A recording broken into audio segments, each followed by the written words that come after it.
What's going on there, guys? Good evening. The Earthmaster here on this Tuesday evening, March 1st, 2022. It is about 6:50 p.m. California time. Latest quake out there shows a 3.3 on the Earthquake 3D globe out here in this area of the world. Let's go ahead and check out this movement on the latest map here from the USGS. See exactly where that earthquake activity is kind of picking up here. At least USGS won't show the 3.3. But we have seen a little bit of movement up here around the Middle East today over the last 24 hours, including the 4.2.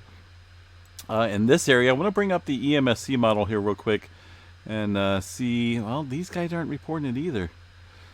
All right, back over here around the China region, some movement over the last 24 hours. Looks like a 4.8 earlier this afternoon within the China area. Russia, haven't seen any further earthquake activity in this region. I know they had a little earthquake activity here over the last week, but no further subsequent movement taking place there.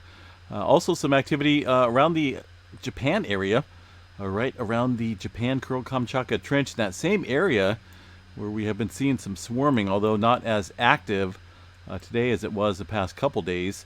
But still 4.4 earlier this evening, and some movement along the Aleutian Trench here, including a 5.2 earthquake. That one striking out there somewhat deep, about 39.3 kilometers there into the subduction zone of the Aleutian Trench. Just a little uptick in movement along the Aleutian Trench there with that 5-pointer. Let's go ahead and check out the all magnitudes here. Doesn't really add too much on the map, aside from the typical movement here inland into the Alaska region. All looks pretty typical here. I know it looks like a lot of movement, but this is very typical of earthquake activity here in the Alaska region. Anchorage up through the Denali area, all kind of spread apart. So a lot of that's pretty deep movement as well. Let's see what else we got here on the West Coast. I think the West Coast kind of like the active story at the moment. I have been watching a pretty good swarm of movement here. Just to the west of the San Cayetano fault zone. Looks like they did have one little earthquake here after the update video from this morning. That one there is just a 1.5, but still seeing that pretty good massive amount of quakes there. 25 earthquakes in the last 24 hours along this fault system here. Just to the west of actually north of Oakview, west of the Ojai area. Santa Paula sits down here, a little bit more populated regions there to the south in Ventura. This little fault system here, shouldn't say little because I'm kind of thinking that there's a chance here that these could all basically be connected as one lengthy one.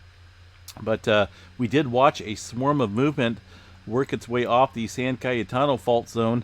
We'll bring back the 7 days so we can show you guys that. I did have a 4.0 in that mix here. But over the last 24 hours, that swarm of activity has kind of migrated there into the region to the west by about maybe about 10 miles or so further west on a specifically fault system here. It's Mission Ridge, I believe it is. The Mission Ridge fault system kind of runs over here. There's a bunch of different ones, but it kind of migrated off of the San Cayetano fault into where it's at right now. So I'm still kind of watching this area, leaving up the earthquake watch. Just due to all the movement here in Southern California recently. There's just a pretty large uptick, not only in that area, but pretty much all other areas south here. Los Angeles, just off the coast of Long Beach, seeing some movement. Got a little swarm of activity here along the Cabrillo fault onshore. It looks like Cabrillo. Hopefully I pronounced that correctly. Let's see if we can find that into the mix here of this little there it is, Cabrillo fault. Looks like kind of looks like it's just a 20-kilometer long fault system. Looks like there has been some recent somewhat recent surface rupture. Slip rate is uncertain for the most part there. It looks like intervals unknown. Probable magnitudes there 6.0 to 6.8 on that specific fault zone down there. So as I was saying earlier in the update video, there's just a lot of faults here that have not seen activity in quite a while. You know, everyone thinks about, well, the San Andreas fault, you know, we all know about it.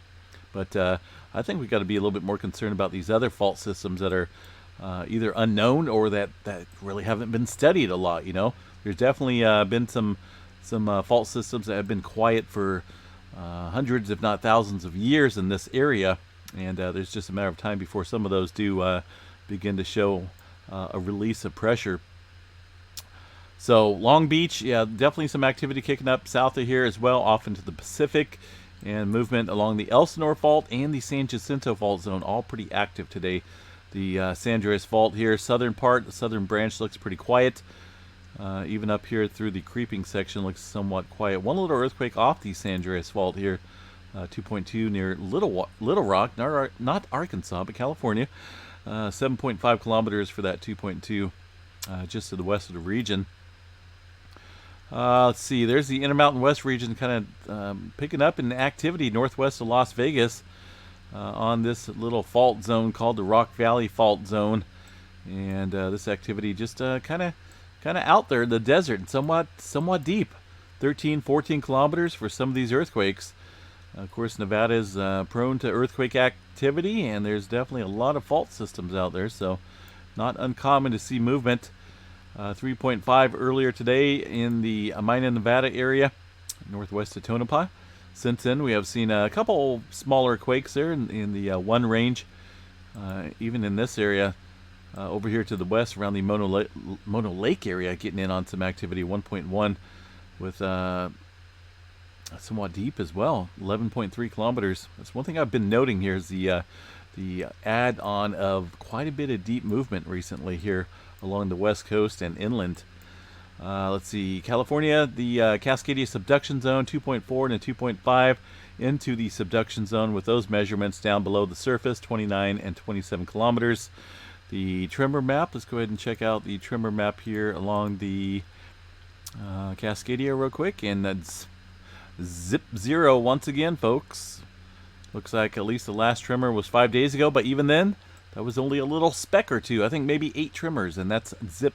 That's nada. That's not even nothing to even to write home about. We're entering into a pretty lengthy period of no activity, or at least somewhat low activity in terms of looking at historical data here.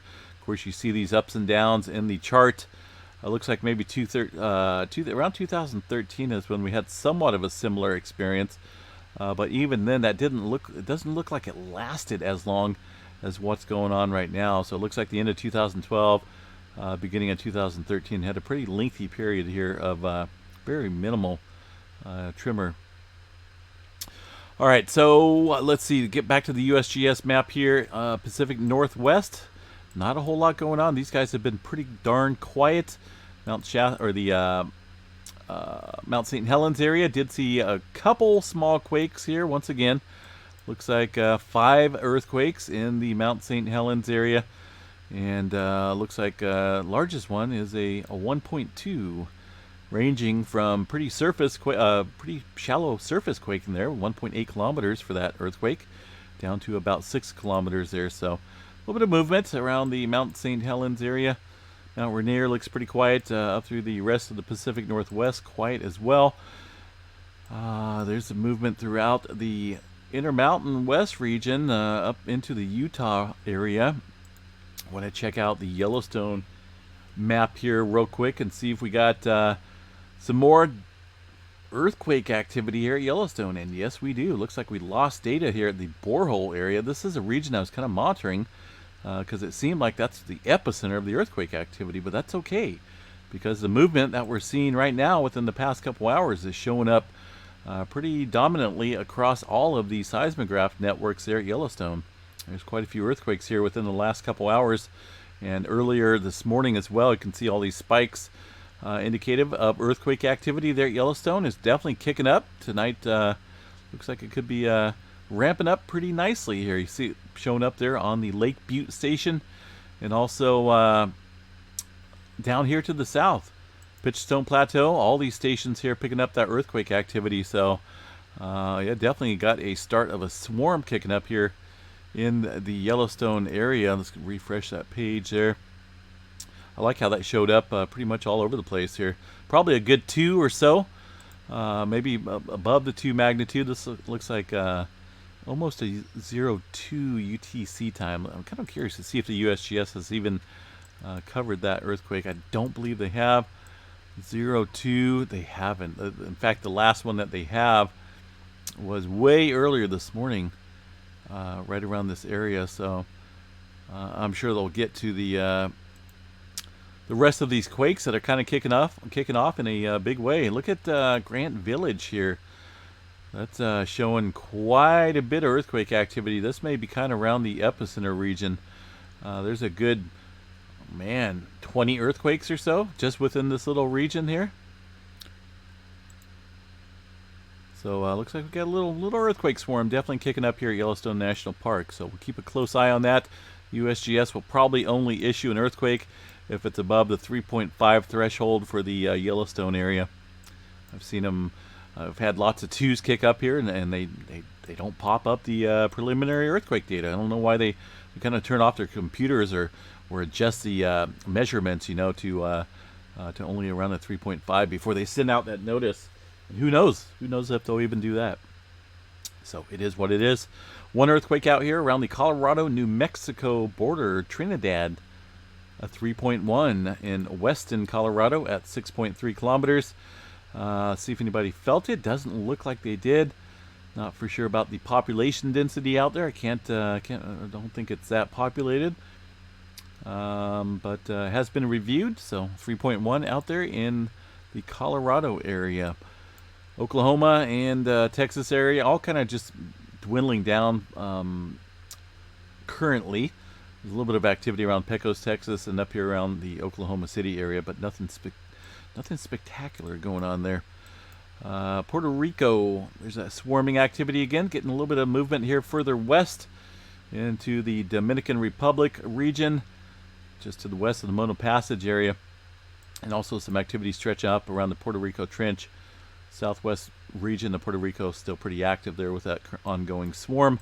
South America, not showing any movement here on the map. Doesn't mean there isn't any. In fact, if you look at the EMSC model, make sure we refresh this so we can see the latest data. There's definitely some earthquake activity up here in the 4 range, including a recent 4.1 here, the latest quake on the map.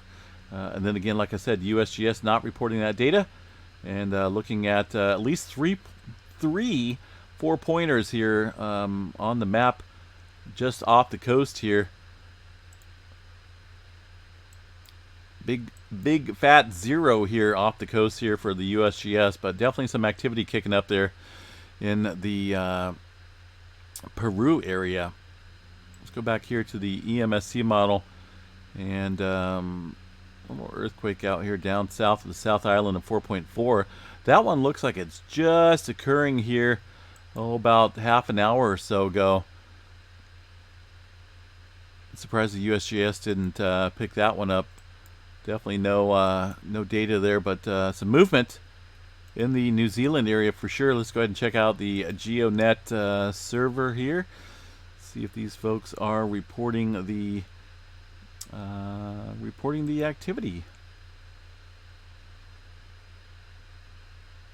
Well, let me back out of here a little bit. At least for the week and above, it's only showing one earthquake from about 12 hours ago now.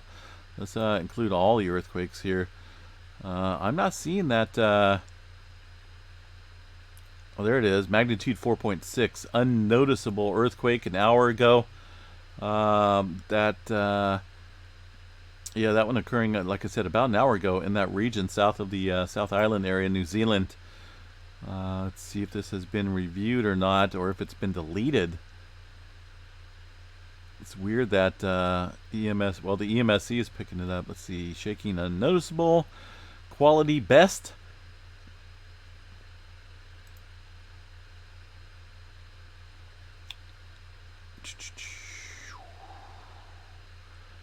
Yeah, well, okay. Definitely looks like there was some seismic activity down there about an hour ago. 4.6. And of course the USGS not picking it up, but it is what it is. Let's go ahead and move on forward past there. Kermadec Trench area, Tonga Trench, still quite active. Had some deeper movement this morning in the Fiji area. All of that deep movement here following the subsequent Well, this earthquake activity along the Kermadec Trench here with a pretty good westward push of the Pacific Plate. Movement continuing throughout the Indonesia area and also the Java Trench. One earthquake over here around 4.6. Look at that number. 8.8 for the depth. Down there on the bottom. That's pretty crazy. Numbers have been pretty crazy recently. Let me tell you, it's kind of like it's all getting more active every day. I just notice these weird sequence of numbers. And it could be nothing, but more likely it probably is. Let's see here. What else we got? A little swarm of activity over here off the coast of Mexico as well. A 5.3 did hit earlier this evening. Also further to the west, just around the Albatross Plateau. The Pacific Plate boundary, it looks like. But the EMSC model is definitely showing a pretty good uptick in activity. See if I can pull these back up here. I was getting, oh man, I got probably like 10 notifications all at once there in regards to earthquake activity here off the coast of Mexico. All in the 3 range, but it's definitely a pretty good swarm of activity kicking up here. And I believe it's that specific swarming area. Let's see if I can get this to key in here. Gonna go south here a little bit. And yeah, we can just see that right there. Quite a few 3s kicking up here overnight or earlier this evening in a pretty good swarming fashion. Looks like they're kind of right into the Middle America Trench area. This earthquake, like I mentioned, somewhat deep, 48.5 kilometers there into the Middle America Trench. Inland though, but definitely down dip of that area. Let's see here. Anything else we got going on here? Solar weather. There's definitely some solar weather activity to chat about. Let me go ahead and pull this up. I'm going to go over here to the spaceweather.com site tonight. And there's a little event that these guys published today in their spaceweather.com webpage. It's called the Termination Event.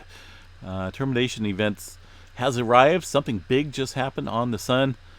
Looks like these folks here, Scott and Bob, call it the Termination Event. Old solar cycle 24 has finally died. It was terminated, says these folks. Now the new solar cycle 25, can really take off.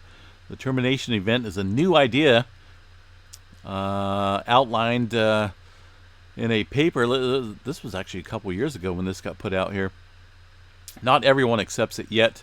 If solar cycle 25 unfolds as these folks predict, the termination event will have to be taken seriously. So it looks like they've kind of, based on their studies and whatnot, they kind of use this termination event to predict when things will really begin to take off when it comes to solar flare activity on the sun. So they kind of revised the chart here, a little modified, and I'll actually kind of amplified it up here a little bit. The blue, if you will, the prediction model compared to the their model down here, this little red line here indicating a more recent, right, a little bit more recent, or at least sooner, I should say, amping up of solar flare, and a little bit more significant when it comes to the sunspot number as well. Looks like 2025 is when we're supposed to enter into the peak, somewhere around there. I mean, we should be getting into it right now. Far as sunspots go, well, there's still got the eyeballs here on the sun, and they're still the same size, 2955, 2954. Pretty much identical, just sitting there staring at us. It will be rotating out of view. Back behind it, 2958 and 2957. A couple of these sunspots here growing a little bit. We'll see what these guys want to do in the coming days. Far as the solarham.net website goes, 30% chance of some flaring, but green across the board when it comes to any geomagnetic forecast or geomagnetic storming in the higher latitudes. But that could change here with the coronal hole that is kind of facing the Earth here with its own pair of eyes. It looks like a couple dark regions there, indicating that solar wind stream, and this is pretty much facing right towards us. So I wouldn't doubt if that 3-day changes here really soon. So what else we got here, folks? Just a couple things to keep an eye on for sure. Getting Yellowstone working up a little bit here. They do call it the subside. Well, who was it? The USGS Volcanoes put out an article today saying that the subsidence of the caldera continues. Possibly, maybe that's what we're seeing here from the subsidence. But then again, this could be purely plate tectonics here around the region. I don't believe it's anything as far as major volcanic activity goes. No volcanic tremor and whatnot going on. Just swarms. We see these earthquake swarms pop up from time to time, and they last for quite a while once they get going. Sometimes they can be pretty big, get up into the 3-4 magnitude range, but these are all pretty small. These ones that are kind of registering across the region here could be up in the 2 range, maybe 2.5. It did show up down here in the Moose Creek, Idaho as well, from this little earthquake swarm that they're experiencing here. To me, it kind of looks like it's centered right around the western part of Lake Yellowstone here, specifically right around the Grant Village area, Borehole region. Unfortunately, Borehole, looks like the data got lost, so we'll check back on that throughout the night and tomorrow. So, all right, folks, I'm going to jump off here. Play it safe. Just be prepared out there. A whole lot of happening is going on here in this crazy world that we're living in. Looks like a little earthquake activity showing up on the Chile station. South America, though, pretty quiet there on the USGS map. And unfortunately, the Yellowstone, here's the Chile quake there. Looks like a little bit of movement there in the South America region. But look at this, Yellowstone is off the air. I'm missing, actually, all the plate boundary stations are offline. That includes Petrolia, Mount St. Helens, and the Yellowstone data. So hopefully those will come back. So this absence of data activity here is definitely not my fault. Hopefully these get back online so we can monitor the activity there at Yellowstone with the kind of ongoing earthquake swarm right now. All right, folks, have a good night. Stay safe out there. And once again, thanks for tuning in. Looks like, what is that, 2.4? Just coming into the California region. Like I said, I am still leaving the earthquake watch up for now for the West Coast, just due to the heightened earthquake activity down south and the shifting of the swarming that we see in there down around the San Cayetano Fault and areas to the west there in the Mission Ridge Fault. Have a good night, folks. We'll chat you a little bit later. Peace out.